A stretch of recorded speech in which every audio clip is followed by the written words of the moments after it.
Okay, so I will stop sharing my screen.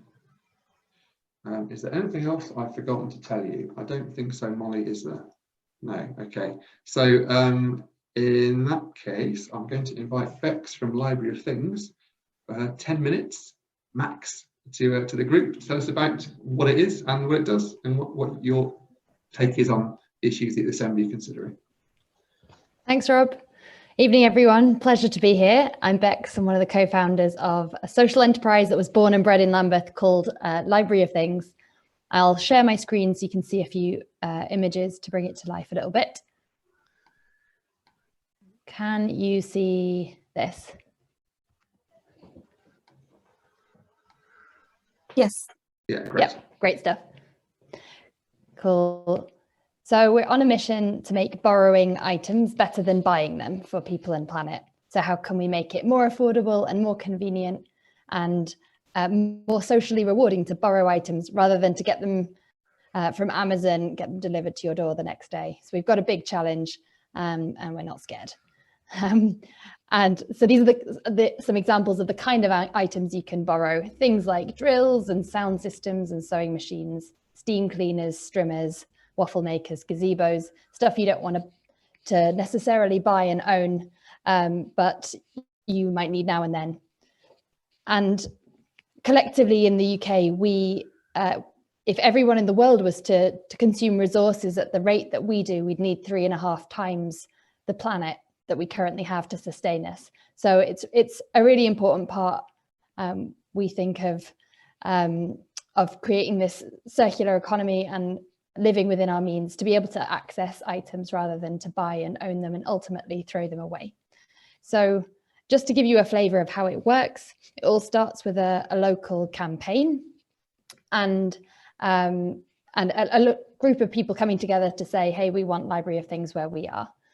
And this is a photo on the left of Crystal Palace Transition Town, who ran a small crowdfunding campaign to get Library of Things started in Crystal Palace. It doesn't have to involve a crowdfunding campaign. It can just be people saying, hey, we want this.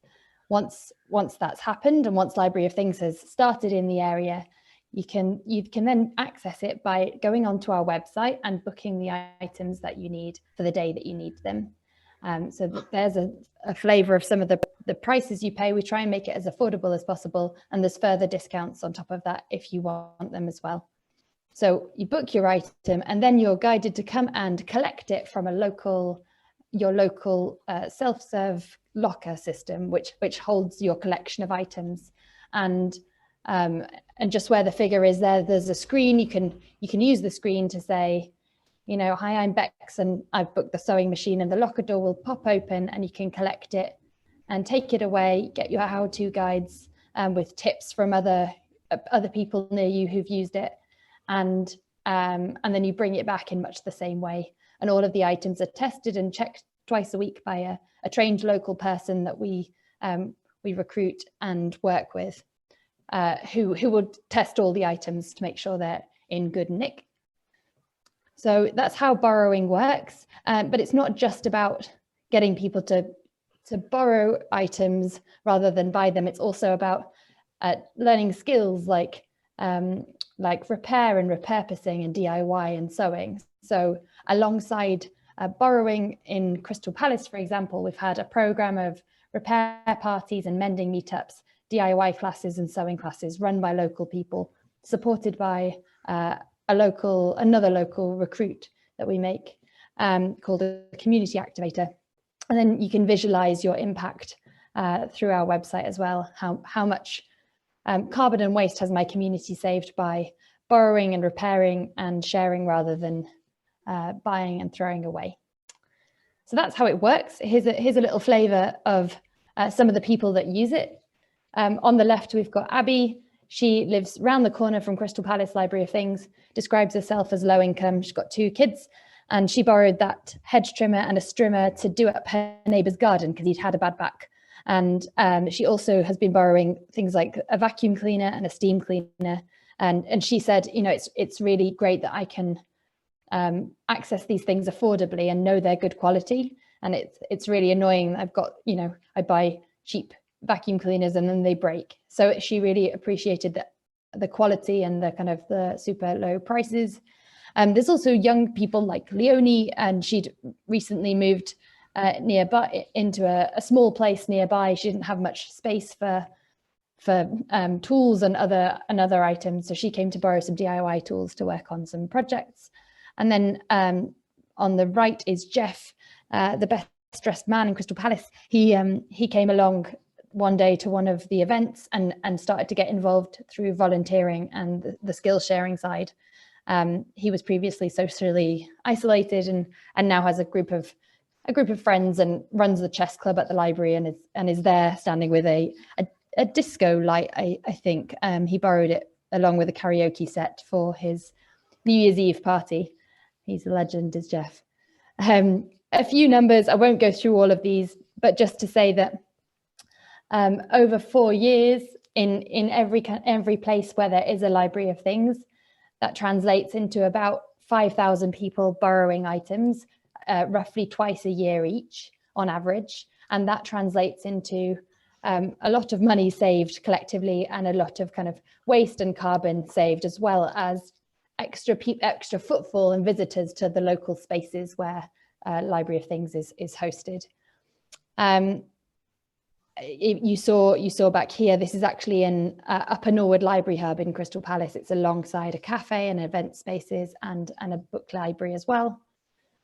So where are we heading next? Well, we currently are open. We have locations open or starting to open in Crystal Palace and Morden and Hackney Wick, Finsbury Park and Kentish Town in North London.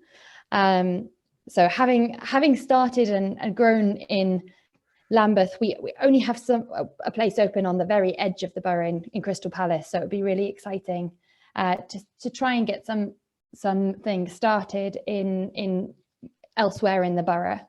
And I have been working with Rachel and the team in Lambeth Council to explore possibilities for Library of Things and locations for Library of Things elsewhere in the borough.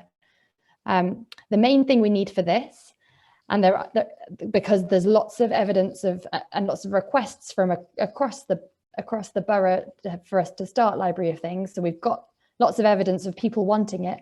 The main thing we need now is those kind of community hubs or libraries or repair spaces and maker spaces that might provide a home for Library of Things.